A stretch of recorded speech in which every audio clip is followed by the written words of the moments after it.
अस्सलामुअलैकुम, welcome to my channel Urdu medium lessons. मेरे नए वीडियोस देखने के लिए उर्दू मीडियम लेसन्स को सब्सक्राइब करें और शेयर लाइक ज़रूर करें और बेल आइकॉन पे क्लिक करें। बच्चों, आज हम उर्दू की दूसरी जमात की किताब से अब हम चालाक लोमड़ी की सरगर्मी देखेंगे। कौवा कहाँ जाकर बैठा? इसका जवाब है एक पेड़ की शाख पर जा बैठा।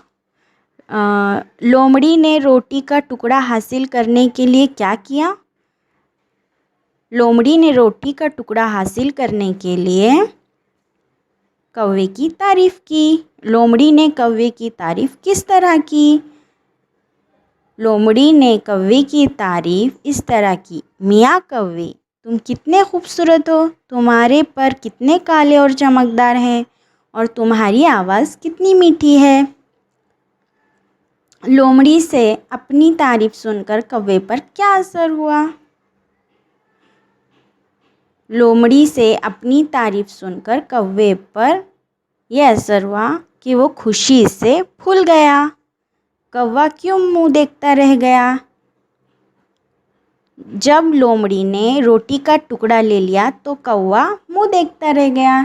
इस कहानी का अंजाम बताओ बच्चों। इस कहानी का अंजाम हुआ कि लोमड़ी चालाक है और कौवा बेवकूफ़।